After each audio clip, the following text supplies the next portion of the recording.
Welcome to the Creative Penn podcast. I'm Joanna Penn, thriller author and creative entrepreneur, bringing you interviews, inspiration and information on writing craft and creative business. You can find the episode show notes, your free author blueprint and lots more at thecreativepenn.com, and that's Penn with a double N. And here's the show. Hello creatives, I'm Joanna Penn, and this is episode number 829 of the podcast, and it is Friday, 19th of September 2025 as I record this. In today's show, I'm talking to Colleen Story about overcoming procrastination as a writer. We talk about the different kinds of procrastination and how they might occur in your writing life as well as your author business, and how to overcome it so you can create what you really want to without being held back by fears, perfectionism or other mindset issues. So that's coming up in the interview section. In writing and publishing and book marketing and personal things, yes, I'm wrapping everything into one today because I shared my annual blog post this week, my lessons learned from 14 years as a full-time author entrepreneur. So I thought I would go through some of it and share it with you because it kind of covers everything. So I started writing seriously for publication in 2005. So it is 20 years ago now when I kind of started on this journey.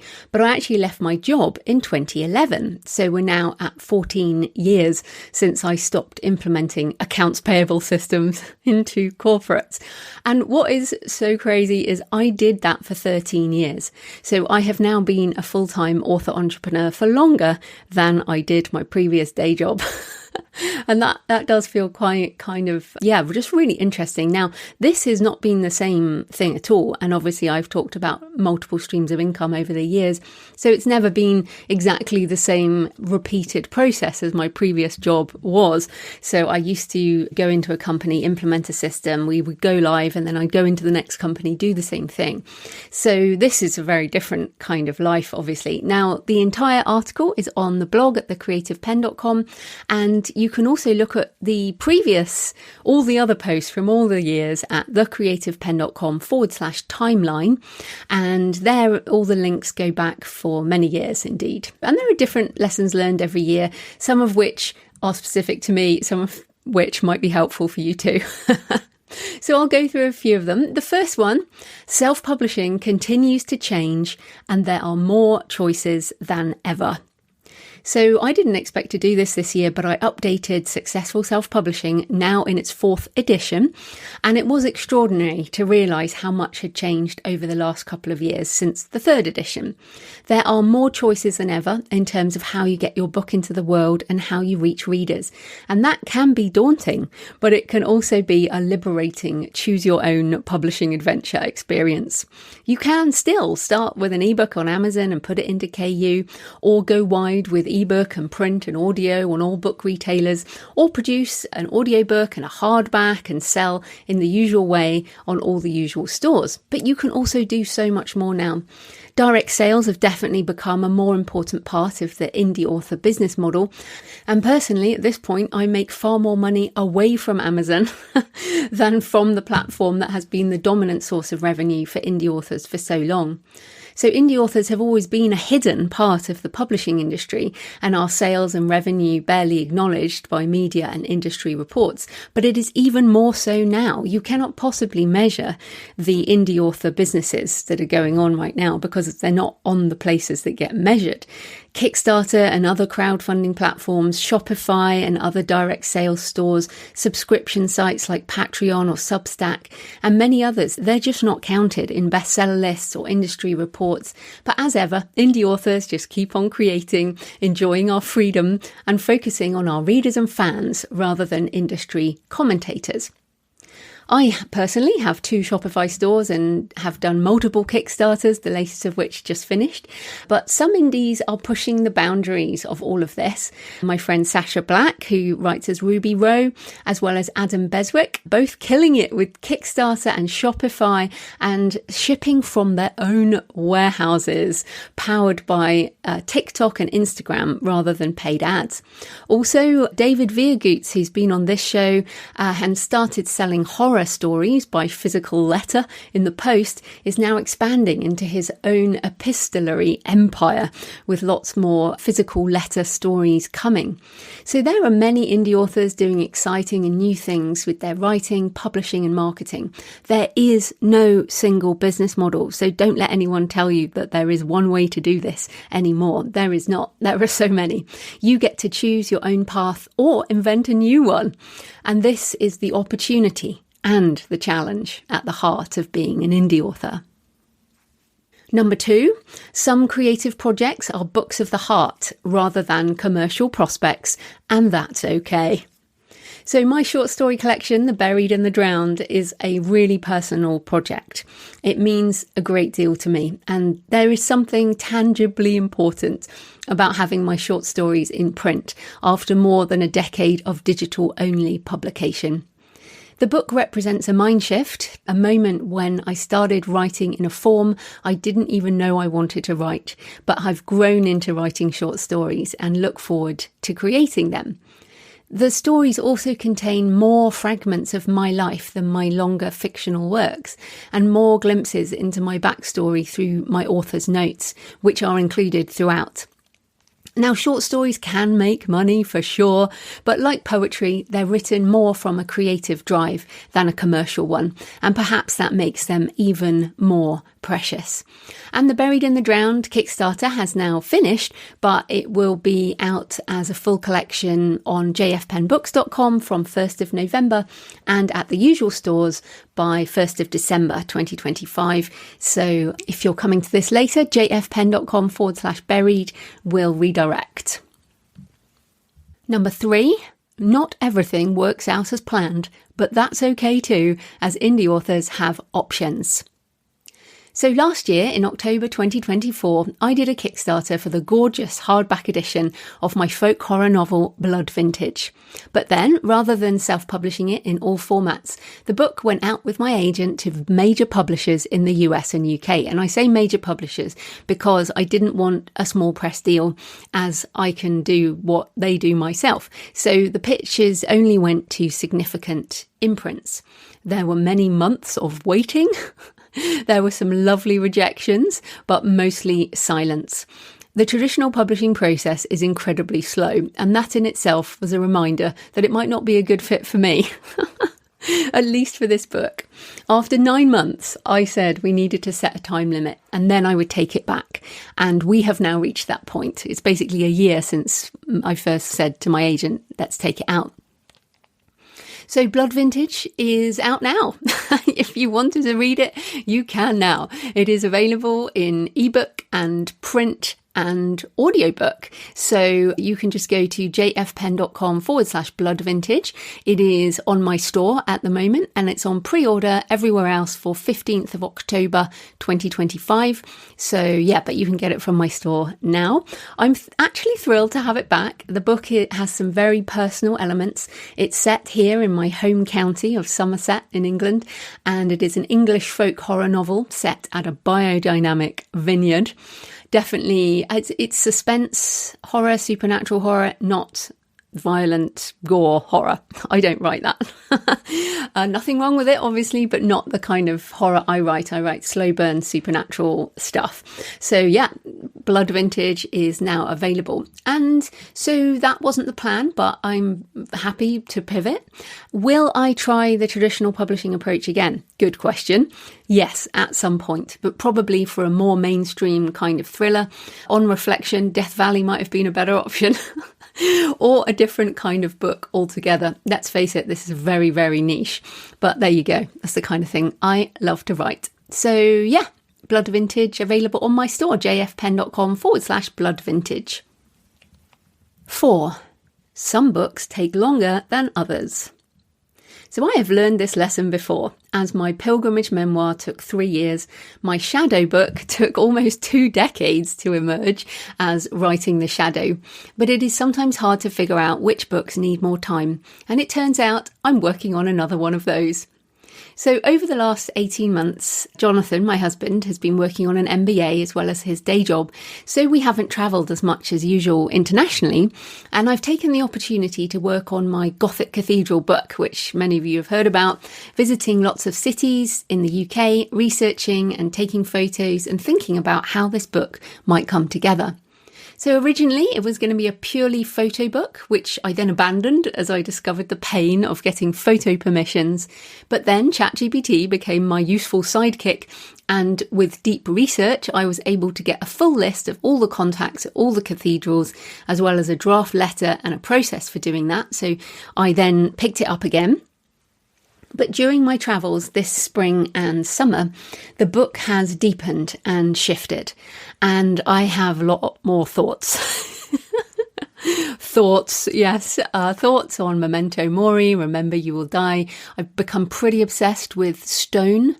And because I didn't really know too much about stone before, but I've been really getting into stone and geology and deep time, the nature of change, cathedral thinking, which is this very much this long-term thinking and how people can work on a project over many lifetimes and never to see the end of it and what that means. And so right now I have tens of thousands of words of disjointed thoughts and ideas. I also have tens of thousands of photos, which I am curating and posting about each cathedral on booksandtravel.page. There's a landing page for Gothic cathedrals, English Gothic cathedrals in particular.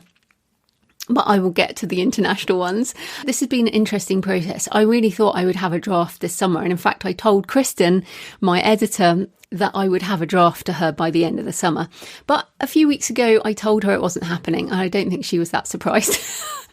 This is not a book I can rush. So it might be 2026. It might be 2027. I don't know. This is another book of my heart. It is about as far as writing to market as you can get.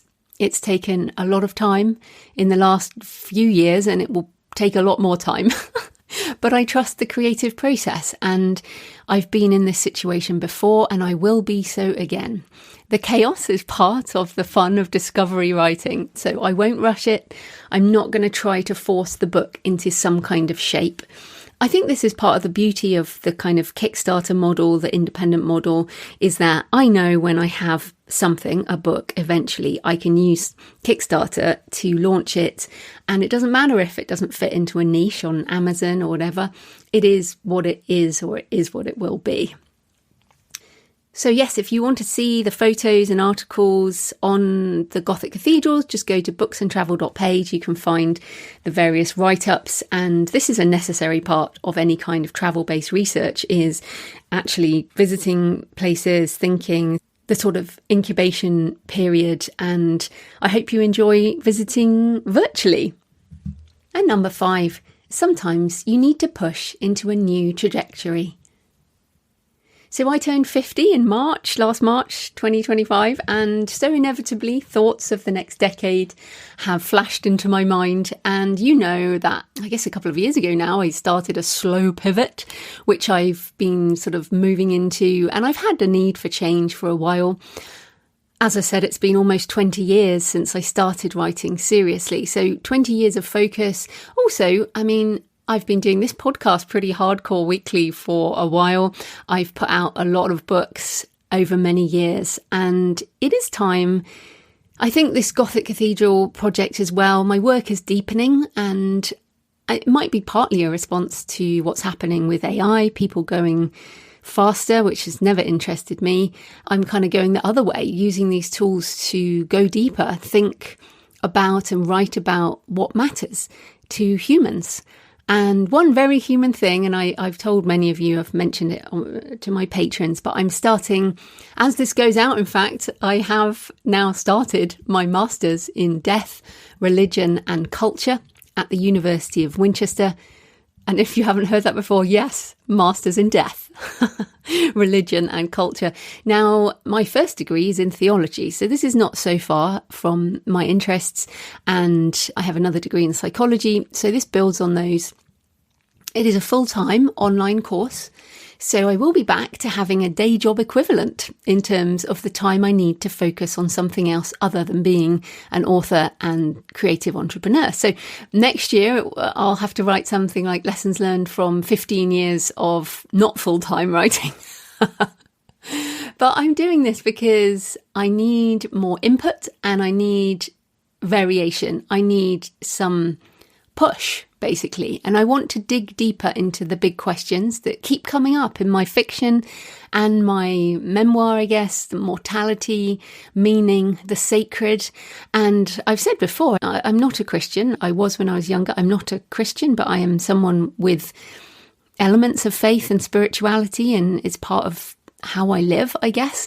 And I want to explore all these areas more rigorously. My top 5 Clifton strengths are learner, intellection, strategic, input, and futuristic. And I also have achiever in my top 10. So it is not really a surprise I would seek out another degree. And I feel like there's a lot in this course that will feed into my writing as JF Penn. If you know my fiction at all, then this is all in the same vein. My pilgrimage memoir, obviously. So the academic environment, I know, will also challenge me in different ways. For example, I have to use Microsoft things when I'm a Mac person, so that in itself is a challenge. But I've got some of the reading lists now, and I'm looking at texts that I might never have encountered. I'm engaging with people and ideas that will stretch my thinking. And yeah, I think this is going to make my writing stronger in a different way.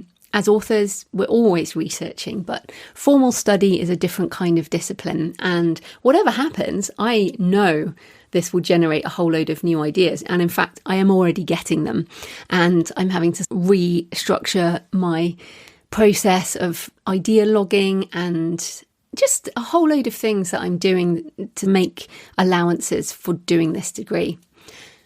Now, you might be wondering, what's going to go on here then? Don't worry, I'm not giving everything up. I don't want to just walk away and throw in the towel. I did consider taking a sabbatical, but I don't want to do that. And I don't think I can do that at this point. My process has always been to want to learn things and then to share them. And so I will continue doing that. So my community on Patreon is where I will be sharing mostly. I'll also continue to podcast here, although I will be reducing the number of interviews in 2026. I may do more solo episodes, shorter episodes, and I might also move to every 2 weeks. I am considering that. I don't know yet, but you can definitely expect a change. I have a lot of content already scheduled for the rest of this year, but you will definitely see a change next year. I'm also not sure whether I will write any books, like publish any new books. I've obviously got these 2 coming.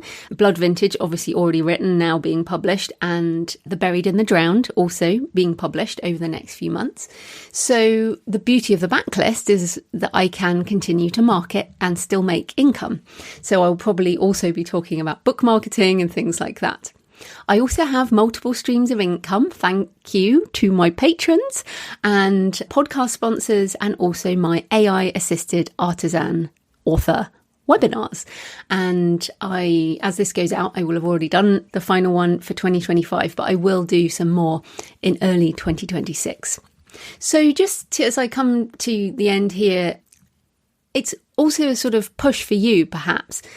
If you're feeling stagnant or like you need a new perspective or a fresh trajectory, maybe consider pushing yourself into something new. It doesn't have to be a degree, of course. That's a little bit, it's quite a big thing. But you could try writing in a new genre, or taking a workshop outside your comfort zone, like the metalworking thing I did last weekend, or traveling somewhere new, or attending a live event that will push your comfort zone. For example, I will be at Author Nation in November, which is Las Vegas is always a step outside the comfort zone. So perhaps I will see some of you there, and we are having a Patreon meetup. So in conclusion, after 14 years full-time and almost 20 years on and off, I'm still here, still writing, still learning, still growing, still sharing. I'm so grateful for this weird and wonderful career that lets me explore whatever fascinates me while sharing the journey with others. From AI to Gothic cathedrals to death studies, it is quite the ride, and I appreciate you so much if you are still hanging out with me. So yes, thank you to everyone, my readers, my Patreon community, podcast listeners, to you and everyone who backs my Kickstarters and buys my books. The next year will bring some new challenges and discoveries, and I will keep sharing what I learn along the way. I hope you will join me for whatever comes next. So I'd love to hear from you. What lessons are you learning on your author journey? Or any comments about what I've shared, or any questions, you can always email me, joanna@thecreativepenn.com. You can leave a comment on the podcast show notes. And in other things, I am on the Leader's Way podcast this week from the Berkeley Divinity School at Yale, talking about my book Pilgrimage and aspects of spirituality with Dr. Brandon Nappy. And it was lovely to revisit elements of secular pilgrimage and why day after day of walking and living a simpler life can help us navigate when things are difficult. And as I progress through this degree, it's the kind of conversation I'd like to have more of. So that is the Leader's Way podcast, wherever you're listening to this. So thanks for your emails and comments and photos this week. First up, several people emailed to tell me I have an impersonator on TikTok.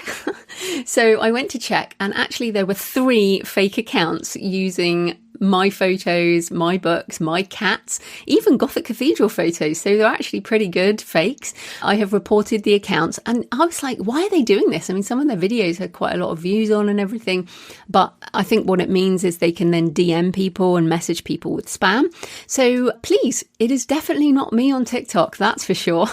So I've reported the accounts, but yeah, this kind of thing always happens. Thanks to those people who knew I would not be on TikTok and let me know. Shout out to Debbie's dad, Jim. Debbie emailed and said he's 89 and a big fan. He's a multi-passionate creator who spent his career helping people in developing countries through his job at the United Nations. He's just landed a new creative job at nearly 90 years old. Jim, we are very impressed. Pretty amazing what you are doing. So thanks for listening to the show. Charlie, on the interview with Kimbo about fan fiction, people really loved that interview, says, I'm obsessed with One Direction fan fiction and have 7 works in progress. I've been a lover and reader of books since I was a child, and no book has ever changed my life and point of view on certain life events like fan fiction has. Wow, that's brilliant. However, I'm also taking a course in creative writing and can completely relate to the struggle being real regards to writing outside of the fan fiction genre. I want to thank both of you for raising fan fiction here, as it is completely underrated. The authors I've befriended and met that write fan fiction are the most amazing people with the most real life experiences, and the world truly does not deserve them. So thank you for raising it. Well, I love that. I must say, the passion in the fan fiction community does seem extraordinary. So that is wonderful. Thank you, Charlie. And finally, thanks to Dawn, who sent photos from a Scottish trip. During the trip, I researched various historical locations for my historical fiction novel. These pictures are from Kilmuir Cemetery on the Isle of Skye. The large monument is the grave of Scottish heroine Flora MacDonald. Fantastic. And I have not been to Skye. It's so interesting. We will travel to the other side of the earth. And of course, I lived in New Zealand for a long time and Australia. So yeah, literally the other ends of the earth. And yet I have not been to Skye. I do plan to go. It's like one of those places I definitely will go at some point. Okay, please leave a comment on the podcast show notes at The Creative Penn. You can email me, send me pictures of where you're listening or your favourite cemetery or churchyard, joanna@thecreativepenn.com. So today's show is sponsored by Attacus, which helps you write and format stunning books in both ebook and print formats. It works across all platforms, so you can use it whatever computer you work on. It is safe and secure, you own your own data, and it is also backed up to the cloud, so you don't have to worry about losing anything. There are other kinds of software that do things separately, but Attacus has everything in one place, so you can streamline your process. You can write your book in the editor built for authors with the ability to drag and drop chapters, manage your book goals and writing habit tracking, word count, and all the usual writing elements. You can also collaborate with others, a co-author, an editor, or an ARC reader if you want comments on your book. You can then use Attacus to format, or you can import an existing book to format. There are lots of different templates, so you can choose the look and feel, or use the custom theme builder, and then you can preview your book on a variety of devices so you can see what it will look like. Your export will work with any book market and platform, so you can get your book out into the world. Happy authors who use it say it is the one app to rule them all and easy to use for new writers. It's a one-time payment and you get 30 days money-back guarantee, and you can start writing and formatting your books straight away. Check it out now at attacus.io. That's attacus.io. So this type of corporate sponsorship pays for the hosting, transcription and editing, but my time in creating the show is sponsored by my community at patreon.com/thecreativepenn. Thanks to the 13 new patrons who've joined in the last week, and thanks to everyone who's been supporting for months and years. If you join the community, you get access to all my backlist videos and audio covering topics on writing craft and author business, as well as tutorials on AI. Last week, I shared how to create a PowerPoint presentation from your non-fiction book, along with a video presentation script or even a complete video using various AI tools. The Patreon is a monthly subscription, the equivalent of buying me a black coffee a month or a couple of coffees if you're feeling generous. So if you get value from the show and you want more, come on over and join us at patreon.com/thecreativepenn. Right, enough procrastinating. Let's get into the interview with Colleen. Colleen Story is the award-winning author of historical fantasy, supernatural thrillers, and motivational books for writers. Her latest book is Escape the Writer's Web, Untangle Your Procrastination Type, Discover Personalized Solutions, and Transform Your Writing Life. So welcome to the show, Colleen. Thanks, Joe. It's great to be here. I'm really excited to have this chat today. Oh, yeah, it's such an interesting topic. But first up, tell us a bit more about you and how you got into writing. Well, I wasn't one of those people who knew from the time I was in the cradle that I wanted to be a writer. I hear about that a lot, that people seem to know early on. I did not. I always enjoyed reading, and I have fond memories. I don't know if anybody will remember the bookmobile that used to come down the street in our neighborhood, and that was a highlight of my week, was going out and seeing the books in the bookmobile. And so I was always a big reader, and I enjoyed, whenever there was an essay test in school, I was thrilled because I felt like I could do well at those. But I didn't think about writing until I had actually graduated with my music degree. Music came first for me. And I graduated with music degree, and I had moved to a different state, which gave me a little time to think, because when you go to a different state, I would have had to have gone back to more classes to have gotten my teaching certificate in that state. So I just kind of took some time to think. And it was during that time that I got bit by the writing bug. It's just kind of weird how it happened, but it was like out of the blue. I wanted to all of a sudden write stories, and I grabbed a word processor, shows you how long ago this was, and started writing short stories. And within 3 years had gotten my first short story published, and I got a $10 check for it, which felt so awesome. I had to frame that and put it up. It's still on my writing desk.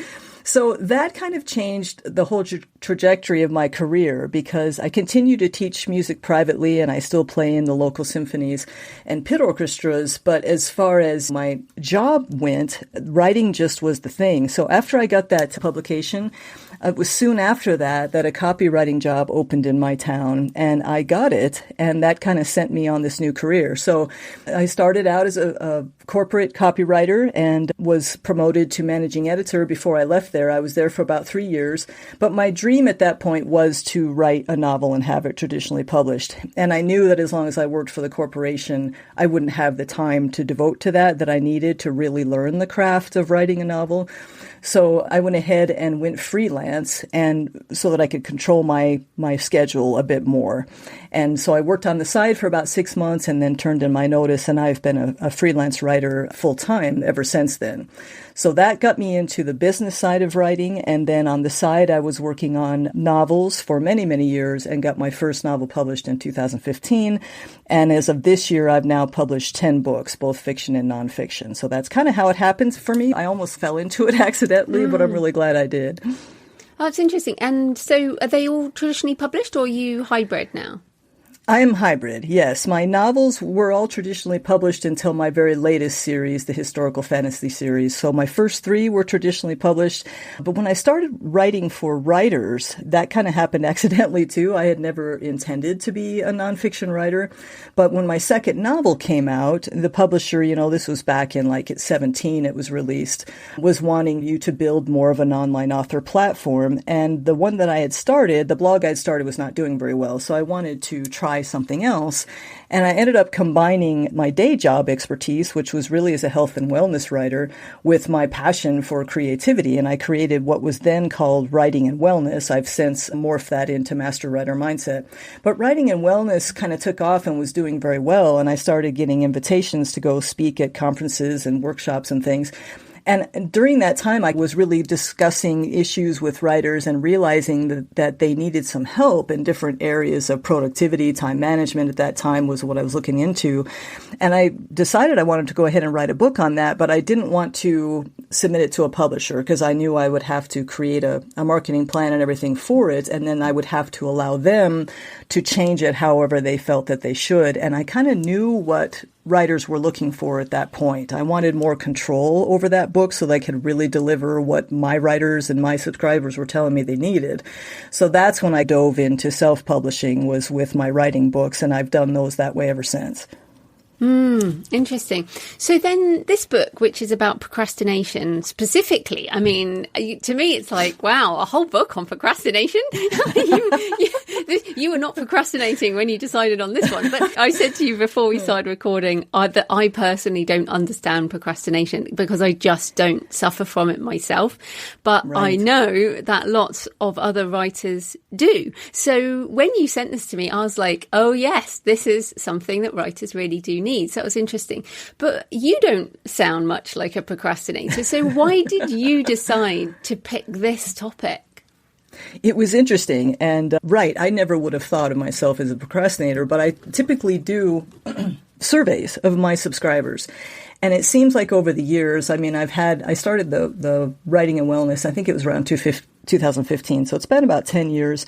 And I will regularly do these surveys. And repeatedly, the subject of productivity, time management, and procrastination would come back as one of the main things that writers were struggling with every year that I would survey. And so I had done some articles, some blog posts on procrastination. I did a couple of YouTube videos on it. But I kept hearing this come back to me. And I also would talk to writers at conferences and things, or even at signings. I would have people come up and say, I started this book and I never finished it, or I really wanted to write this book, but I just never did. And I would talk to writers over and over again and just see this haunted look in their faces about this dream that was untapped. They just had not been able to find a way to finish it. And then even those writers who had dove in with lots of enthusiasm and maybe were halfway through and then they got stuck, or maybe they got almost finished, but then they weren't sure what to do next. And so the story would end up sitting there and they would never actually complete that cycle. And that made me feel really badly, because I know what a joy it is to actually go through, finish the project, put it out there, get feedback, and then be on that road of actually being a writer. There's so many benefits to that, that it just felt so badly for these people who were struggling with the different steps along the way that would lead to procrastination. It's interesting, though, as I started doing research for this book, which I did quite a bit, that I did learn that I had procrastinated in the past in certain ways, because procrastination doesn't always look like completely avoiding the project or scrolling your TikTok feed while you're supposed to be writing. These are the ways we normally think of what procrastination looks like, and I don't usually do those things. But I learned as I was doing the research that I had done some other forms of procrastination that I didn't realize at the time were procrastination.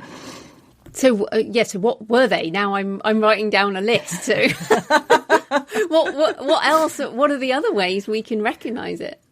Well, it's kind of like any time that we avoid doing what we know is the next step. And it's usually very subtle and devious how procrastination works, this type of procrastination, because even very productive writers can end up procrastinating on things that bring up uncomfortable emotions. Because at its core, procrastination is always an emotional coping technique. It is a way to protect us from any sort of uncomfortable emotions we may be feeling around doing a certain task. And so I'll give you an example where I realized it had happened for me was in submitting my work to editors and publishers. So there came a point in my career as I was writing that I had a novel that I felt was potentially good enough to get a traditional publishing contract, but I wasn't being serious about taking that next step. I might offhandedly find one publisher, work really hard on the query letter and the synopsis, send it off, get the expected rejection, and then I wouldn't touch it again for another 6 months to a year. I was looking back now, I didn't know it at the time, but looking back now, I realized I was totally procrastinating on getting serious about submitting my novel. Because and then when I'm honest about it, it was because I was afraid of getting rejected, and which makes totally sense. All of us are afraid of that. And so I was afraid after all this blood, sweat, and tears I put into this novel and put it out there, nobody was going to want it.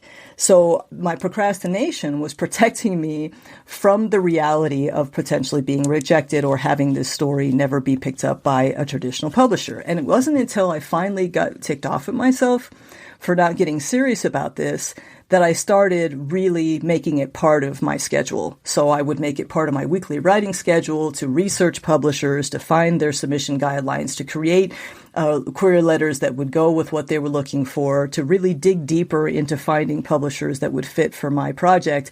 And when I finally did that and got serious about it and stopped dancing around it, that's when I got my first publishing contract. So looking back, I could see, okay, I was procrastinating on the part of the job, so to speak, that I needed to tackle, but that brought up uncomfortable emotions. And I've since realized that even very productive writers, I hear this from other writers, perhaps in their marketing side of the work that they do, that brings up uncomfortable emotions. So they may avoid that or decide they're too busy for that, or just, I'm just going to focus on writing and not worry about that. We're actually procrastinating on this other part of our craft or business that we know we should be doing because it's uncomfortable for us. Yes, well, it's good we're talking about this, because I now think back to when I started writing. So when you're at the beginning of your writing journey, and I did all the courses. I love learning, and I spent really years doing courses, going to conferences, taking a lot of notes. So I did a lot of writing, but it was all writing notes on other people's talks and things like that. That sounds familiar. Yeah, exactly. And I know this is common. There's people listening who are like, yes, I'm still doing that too. And so perhaps I was procrastinating about actually writing my own work by thinking I was doing all the right stuff. I was going to all the conferences. And actually, I was going on courses, but I was never writing my own work as such, or if I did, it was just a tiny piece. And then I remember going to one course, and this guy said, okay, before we get started, we're going to do some writing. And he said, the time is starting now. Write for 5 minutes on the moment where you knew something had happened, like the moment you knew this thing had happened. And I was like, what? We have to do some writing? This is isn't what I signed up for. Yeah, you meant to tell me more stuff so I can avoid writing. But it was literally that time. Like, it really was. To help me avoid my writing. To help me avoid writing, you have to teach me more. But yeah, so I guess that's an example from my earlier. But that moment then, the first after I did that timed writing exercise, that kind of just tipped me over, and I've never struggled with that since. It literally is, if there's an issue, do some timed writing exercises. So if people are listening and they're like, yeah, I recognize myself, how do you get over it? Like, what are some of the things we can do? Like, time writing worked for me. What are some of the things people can do? Well, I think the first thing we have to do is be aware. I mean, because most of us at the time, I certainly wasn't aware that that's what I was doing until I finally got ticked off enough that I was like, I need to move forward or I need to forget this. But so I think we have to be aware that what we're doing is actually procrastinating on the next step we need to take. And that can be, I think, the most difficult part, because it's like you said, you didn't feel like you were avoiding anything. I didn't feel like I was. So I think we have to kind of take a step back and say, am I doing what I need to do to progress to the next level I want to get to? If I'm really serious about whatever your next goal is, whether that be selling your self-published book, or that be trying to get a traditional publishing contract, or that be actually finishing this novel, whatever it might be for you, am I really taking the steps I need to take to get to that next place? And I think many times what you were speaking of reminded me of one of the types in my book, which is the overthinker. We think that thinking is going to help us progress. And I have been guilty of that myself in the past, thinking if I think through things, that's going to help me move forward. And I've since learned that doing is a far better teacher. And it's like you said, once you start doing the writing, that's going to take you a lot farther. There's an example in my history that I was leaving a lot of novels half finished, because I would get halfway through, I would get stuck, and then I would start thinking about it. And so I would say, okay, well, this must not be a very good idea, or the idea must not be good enough to carry through a novel, so I need to actually think about a new one and start a new one. And I would do that over and over. And it wasn't until I had a mentor talk about how important it was to actually finish the story. You can't learn how to write a story until you finish a story, that I realized I was procrastinating, that I was not doing what I needed to do to get to the next level, which for me was learning how to tell the complete story. And the only way that I could learn to do that was to do it, that I had to stick with the story I had and go back and study story structure, go get some help from an editor or book coach, or do something to help me take it to the next level, which was to actually finish the book. So I think the first thing we have to do is be aware of what we're dancing around or what we're avoiding, because it makes us feel nervous or afraid, or like we won't be up to this next step. That's often what happens, is we don't feel ready for the next step. And we have to bring that into our awareness and then say, okay, I think the best way to always approach it is in the smallest step possible. I talk a lot about giving yourself small wins.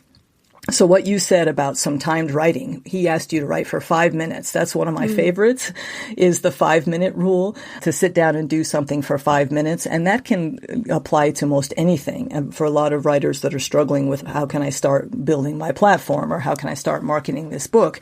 Say, today I'm going to sit down for 5 minutes and I'm going to create some graphics for my social media posts. Or today I'm going to sit down for 5 minutes and I'm going to start researching places where I might be able to promote my book, whatever it might be. Taking little tiny small wins is a way to ease yourself into what this is really about, which is building a new identity. Because if we take a look at this seriously, procrastination is a comforting emotional coping tool that keeps us in the identity we are at right now. So if I look back at the example I gave, I was the writer who was not yet published. I was the aspiring writer. I was the writer who wanted to be published. And that was my identity at the time. So there was a lot wrapped up into that. You know, I was comfortable being that person. I was trying to get better at writing. I was trying to finish a good novel. I was trying to create a novel that was good enough to be published. And that was my identity at the time. What I needed to do was step into a new identity of being a traditionally published author. And that is a big step in our brains, because we are very used to being who we are, and anything that takes us beyond that feels scary to us. So we have to then take a very small step. So the small step, anything that has to do with, I want to get here. So what's the smallest step I can take to start down that path. And if we take one little tiny step at a time, we can gradually ease our brains and our identities into this new identity we want to create, if that makes sense. Yeah, I like that. And it's interesting. I think the 5-minute thing is also good the other way. So you mentioned before, are we avoiding things by, for example, scrolling TikTok? Or for me, I'll sometimes check X or go and look at my Feedly list of blog posts and things that I've got on there. And I give myself 5 minutes in that direction sometimes. Mm-hmm. So it's like, this isn't procrastination. This is a break. This is a break. I think these types of behaviours can turn into a way of procrastinating if they go on for an unlimited, like people are like, oh, look up and suddenly they've actually spent 2 hours on social media or something instead, right? So can we, these forms where we do procrastinating behaviour, can we stop that as well?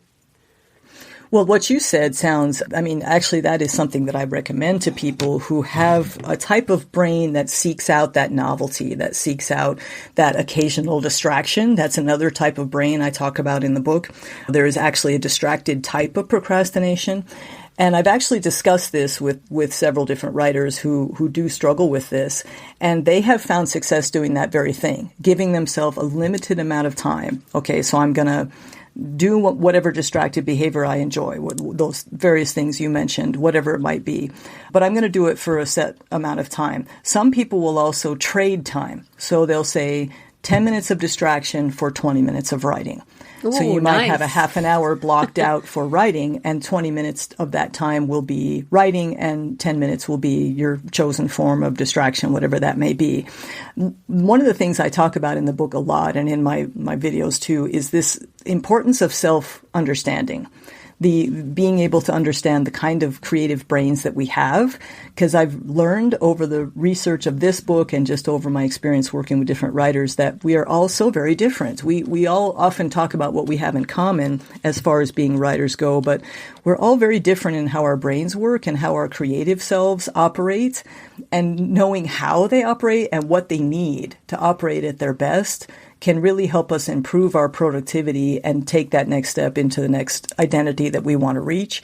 So finding out that this is something that you need or that you enjoy or that helps you stay on task can be a good piece of knowledge that you can then turn around and say, okay, how can I use this to help myself be more productive? Yeah, I think that's so important. This self-understanding. I spoke to someone recently and she was almost having guilt over not writing. Like, guilt seems to be a massive thing in the writing community. Oh, I didn't write, therefore I feel guilty, which is crazy because there are a lot better things to feel guilty about, I think, than not writing. But it's so interesting. It's very real, though. Yeah, it is very real. And yet what you're saying there is this, I think the self-understanding is like not beating yourself up over this. It's trying to figure out who you are and what works for you, and then figuring out a way that will make it work for you. If you really do want to write a book, for example, then you have to figure out your type as such. So maybe you could give us a couple more of the common types that you've found. Well, let's talk about the great one that you just brought up. There, I do actually have a guilty type in my book. There we go. Because this is so pervasive in the writing community. I saw this many, many years ago. I did a blog post on writing guilt and just punched it in at Google at the time, writer's guilt, and I was shocked about how many posts came back. I was like, wow, this is huge in the writing community. And it's this thing that so many of us writers seem to carry around with us. It's like we're guilty when we're writing and we're guilty when we're not writing. Many people end up in this place. So they feel guilty if they don't get the writing done, but then if they actually set the time aside for themselves to write, then they feel guilty about what they're not doing when they're writing, whether that be for their family or for being or their selfish. Children, Yeah. Exactly. Yeah. So it's this really mean double-edged sword that can just tear a person's, whole motivation for going after this dream down into shreds. So in the book, I talk about guilt as it relates to that, but also as it relates to procrastination. You procrastinate on your writing for whatever the reason is. There are many different reasons. And then you feel guilty that you procrastinated. So you come back and try to restart your writing process, but that guilt gets in the way. and you're feeling bad about everything you haven't done that you should be at this certain point in your book or whatever it might be. And that kind of tends to destroy the joy you might have brought to writing for that day. So there's all kinds of coping techniques for that. One of them is just that you have to always allow yourself to start fresh. Always allow yourself to start fresh. And then if you're someone who tends to feel guilty one way or the other, whether you're writing or not, I think that often is a case of not allowing yourself to follow your dreams. There's a whole thing about people pleasing that I'm going to talk about on YouTube, because I was definitely a people pleaser for a long time, that we have to reckon ourselves with. We have to say, okay, my dreams matter too. And this is one of the things I'm really passionate about helping writers with, because as you and I know, having lived the writing life, we realize all the benefits that come from devoting your life to a craft like writing. It's not just about finishing the books or having something to leave behind you. It's all the ways that it shapes you. It helps you become, there's studies proving that regularly writing helps to shape your brain. It helps you to become smarter in a lot of ways. It increases the connections in your brain. It makes you more empathetic. Studies have shown that as well, that you tend to overcome difficulties and challenges along the way, because we all know how difficult the writing life can be. You become a more resilient and stronger person. So and then you're always expressing yourself through writing, which can really be, even if you're not writing about your own life experiences, it can be really therapeutic. So people that are robbing themselves of that by not allowing themselves to take their dreams seriously aren't just robbing themselves of the book they may write. They're robbing themselves of the people they could be becoming by going through the process of writing and completing a book and perhaps publishing it. So I try to emphasize to people that if you have a dream to write, there's usually a deeper reason for it besides just that you want to write a book. There's usually, I feel, something kind of calling. It's like a calling to your soul that is asking you to step up and be even more than perhaps you are right now. And if you deny that, if you say, well, it's not that important, or what other people want me to do is more important, or you feel guilty because you're making room in your life for that. Imagine if you had a friend who was doing that, and you could see this in this friend wanting to come out. You can see that this is where this friend needs to go in their own personal development, and they're denying themselves that. It's really a crime because it's kind of like you're robbing this person of their ability to self-actualize at an even higher level. So I try to impress upon people to give your dream the position it needs in your life, so that you understand that making it a priority is not about being selfish or self-indulgent. It's about your own development, about becoming the best person you possibly can be. And if that dream is there and has been there, especially for the person you were talking about for 30 years, that dream has not left. And there's a reason for that. And I believe there's kind of a soul calling reason for that. Whether people believe that or not, it doesn't matter. Giving yourself that importance in your dreams and allowing yourself that time is going to make you a happier person. So I would just suggest, again, a small win. Set aside 15, 20 minutes, however many days of the week that you can make it, and start making that a priority, and don't allow anyone to take that time away from you. And you will start to see how beneficial it is for yourself, how much better you feel, how much more whole as a person you feel. Because we've all experienced it as writers when we actually make the time and we honor that part of ourselves, how much better people we are. And so once a person starts doing that, they'll realize that they're a better person not only for themselves, but for everyone around them. So that's a little bit about the guilty type. Yeah, I think it's interesting. I mean, you said there about think about it as another friend or something. You wouldn't knock down their dream. I kind of think that we also, our creative selves are like children. Like you, there's the child inside you who wants to write. And as you say, this kind of calling, creative calling that we have had for a long time, whenever it came up in our lives.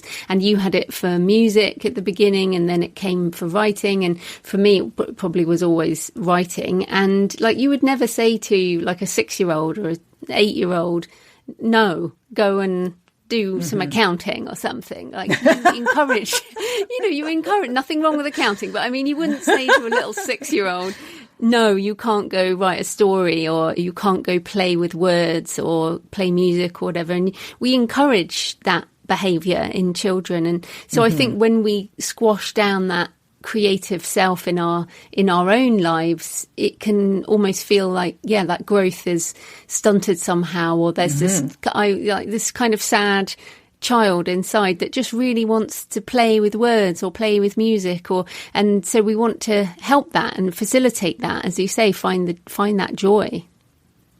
Exactly. And I think when you become an adult, I would almost say it's even more important than I think that it is in children, because of the many benefits I see that in people and that the studies have found in people when you write, and you write regularly.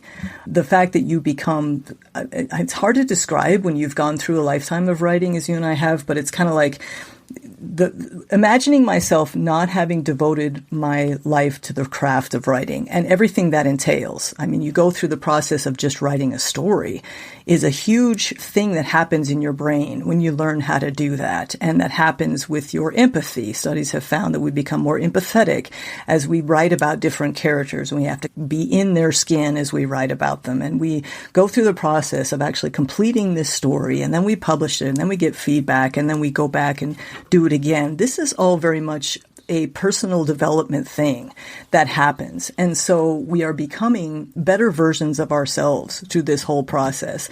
And if, like you say, if we squash it down, then we're denying ourselves that ability to become that person. It's almost like we kind of sit there and we stay at the same level rather than growing, which we would hope to do throughout our lives.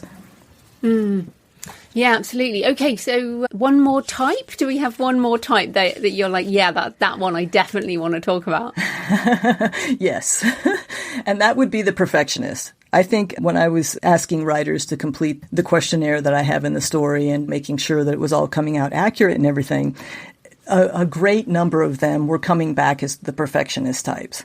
And in my book, just so people know, there usually isn't just one type. There usually is maybe one or two primary types. But when I was doing this, checking with writers and having them take this quiz, I often found that many of them were a blend of perhaps two or three more types.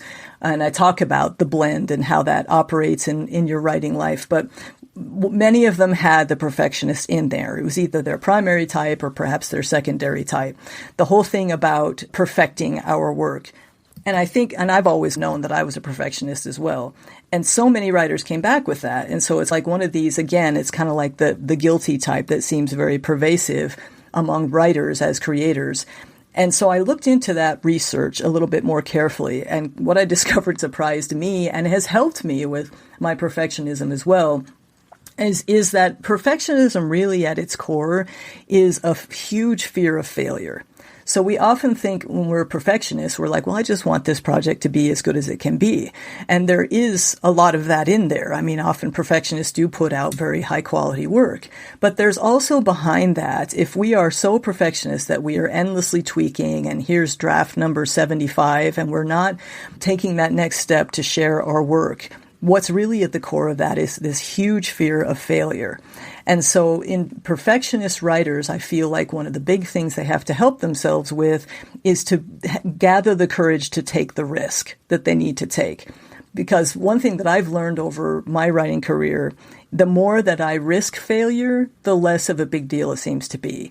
So I'm more willing now to go out and try things that I may fail at, or some new marketing technique, or some new author platform building thing, or some different type of book or story, because now I realize that failure is not as big a deal. In fact, failure is great. It's a good way for us to learn. But when you're in the early stages of being a perfectionist, that can really hold you back because you're just constantly, one example that I hear often from writers is they're on the same book. They've been working on this first book that they wrote for 10 years because they got to make this book just perfect.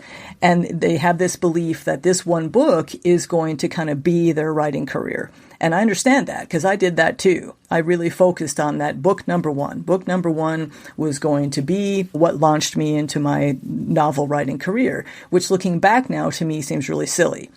book number one is basically just practice. And book number one was, after I had written 7 half-finished manuscripts, and I finally managed to complete one that I felt was good enough for publication. And it did get published, but still, looking back at it now, it's like, okay, well, that was just practice. We start to realize the more we do, and this is going back to that thing that doing is so much better than thinking. Doing the book and going to the next book and going to the next book. And perfectionists tend to really get caught up, especially young writers, in that first book, and not taking the long view of, okay, do you want to be a writer for life? Then you want to be thinking about book 5, book 10, book 15 down the road. And when we think that way, we are less likely to be so nitpicky about that first one. Yes, make it as high quality as you can, but have a time limit. Have this book, I'm going to give myself 1 year or 2 years or whatever it is to finish it, and then I'm going to move on.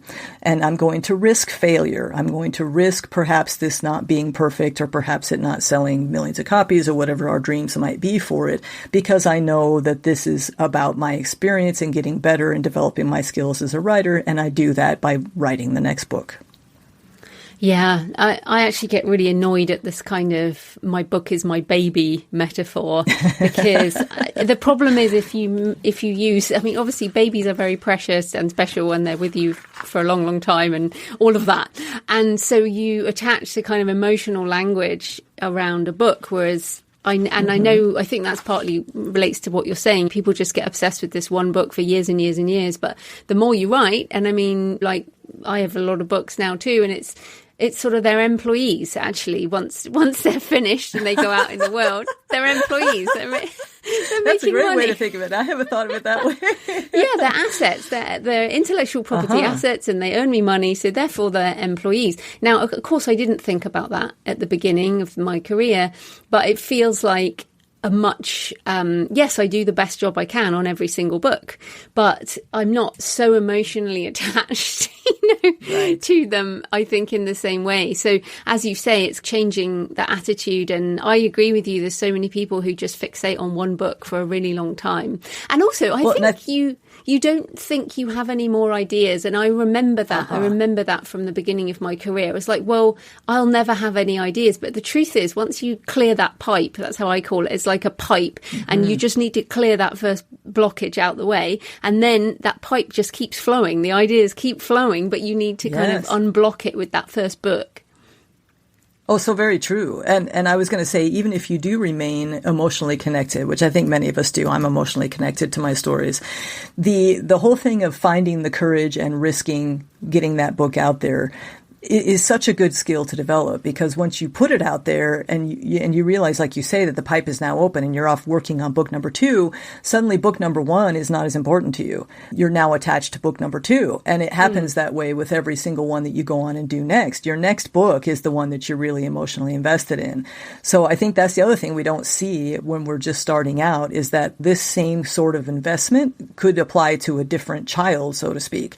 Or if that's how we look at our work, it could apply to the next story that we're doing. We think this is the only one in our lives, which is just a short-sighted way of looking at it. So I try to encourage young writers to try to take that longer view. And like you say, to realize that they have a lot more in them than just the one book. And I think the other big problem with that approach is that then when you finally do get it out there, if it doesn't fulfill all of your dreams, it is so hugely crushing and is so discouraging for young writers to have put all this stuff in there, maybe 10 years, 15 years, 20 years on one single book. And then you finally get it to where you think it's amazing and you put it out there and it doesn't do everything you wanted it to do. Then you, instead of realizing this was book number 1 and I have a lot more in me and I need to keep going and get better and go on and have this writing life, you think, oh, well, this wasn't what I thought it was going to be, so I guess I better just quit, because it becomes such a crushing defeat, if that makes sense. So I think trying to reprogram kind of your thinking into, there will be another one that I can be invested in. There will be the next project. And the important thing is to get this out and give myself the time to do these other books that are going to come along afterwards, is going to help you retain much more of your courage and your motivation as you move forward than if you put all your eggs in one basket, so to speak. Yeah, you've used the phrase young writers a couple of times. Just to be clear for people, you mean people who have a low writing age, as in people who are still on one book, or have only started writing last year. Whatever their actual age, they might be 65, but still a young writer. I think that's really important. Yes, thank you. Yeah, and then you just said something like, and if that book doesn't fulfill all the dreams you had for it, then you might be disappointed. And I'm thinking, how likely is it that any book fulfills all the dreams? Right. But I mean, I remember thinking that when I was first starting out, that this book was, and I hear that from so many writers. Here's draft number 20 of the first book that they're working on. And what really kills me is when it's book 1 in a series. And they've still got book 2 and 3 to write. And they're putting all their eggs in this basket, and I can just see this huge fall coming in the future, and I don't want that to happen. Well, I guess we've talked about that writing craft side, but I'm also interested around the business side, because you said earlier that you did procrastinate around sending out the book and pitching and that kind of thing. And I feel like writers also procrastinate on marketing. So you write fiction and non-fiction. You're also a freelance writer. So how do you tackle marketing and the business side, and what might people procrastinate in around that? And yeah, I feel like that is a huge side of it that I wouldn't have really thought about procrastinating applying to before I did the research for this book. And I am definitely a good candidate for this because I'm more on the creative side. I was not looking at this as a business early on. This has been something that I've tried to then develop later in my career because I've always had my freelance writing job to cover the bills, so to speak. So the writing was my creative outlet on the side. But then as I've grown as a writer and have several books now and have gotten older, kind of looking at the future, I'm like, boy, I really would like this to be more in the business side of what I do. Also, I'm experiencing changes now because as AI comes on, the whole freelance writing industry is going through a lot of big upheavals and changes.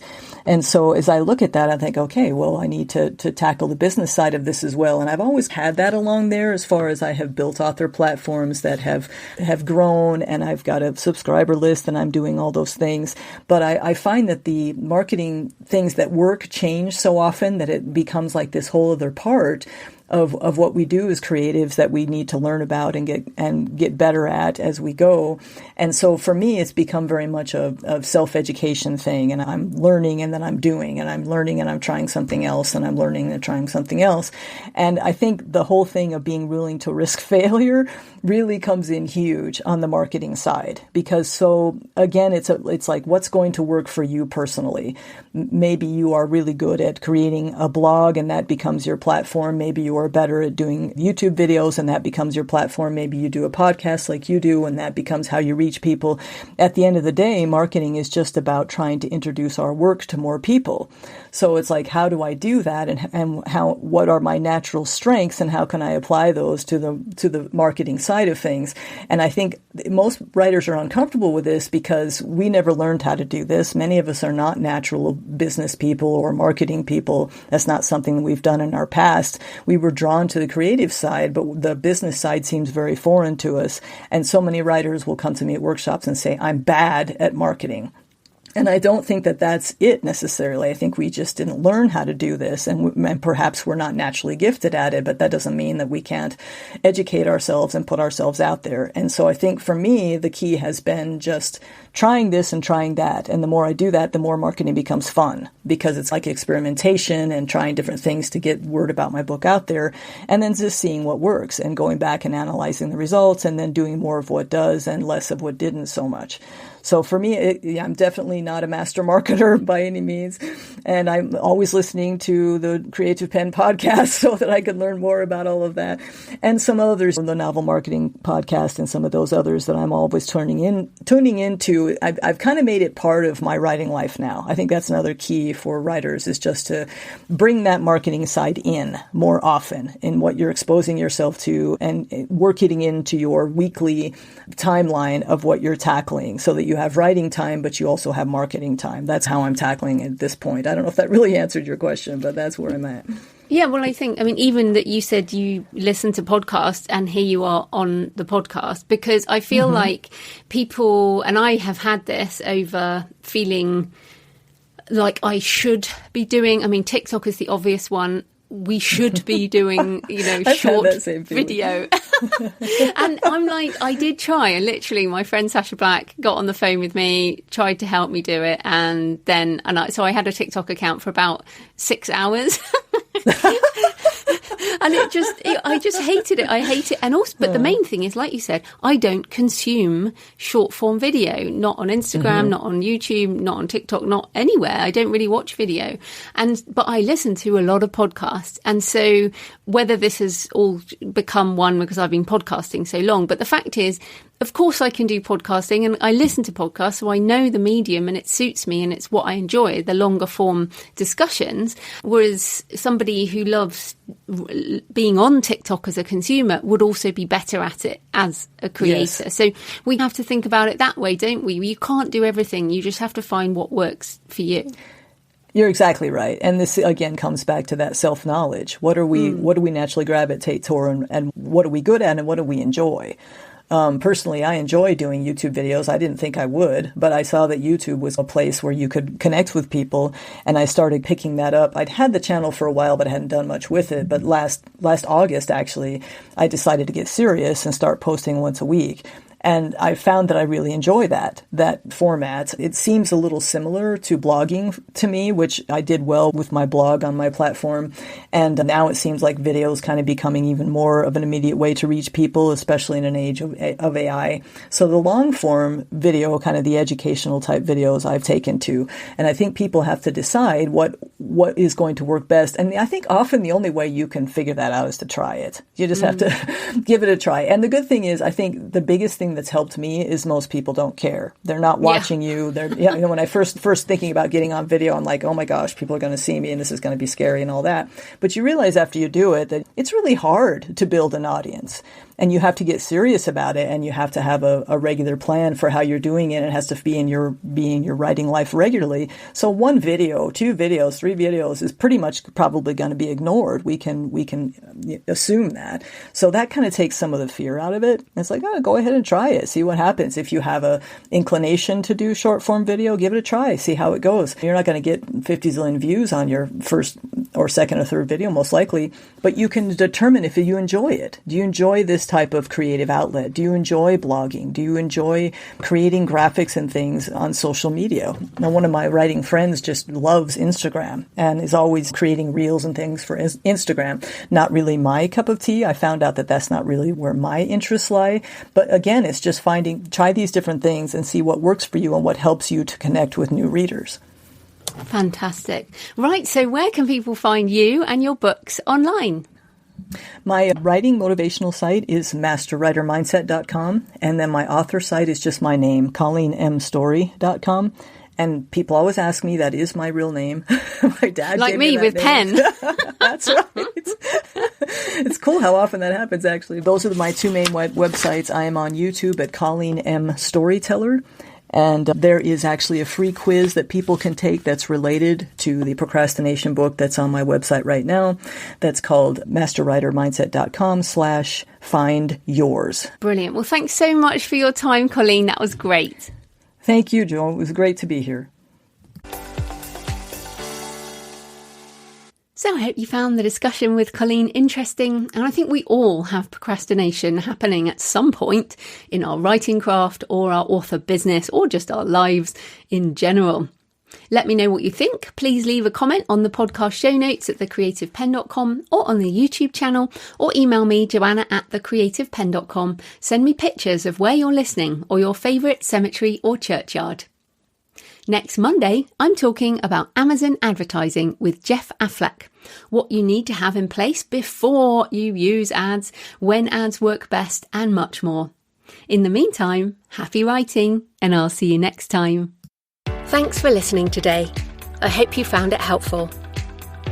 You can find the backlist episodes and show notes at thecreativepenn.com/podcast. And you can get your free author blueprint at thecreativepenn.com/blueprint. If you'd like to connect, you can find me on Facebook and X at The Creative Penn, or on Instagram and Facebook at JFPennAuthor. Happy writing, and I'll see you next time.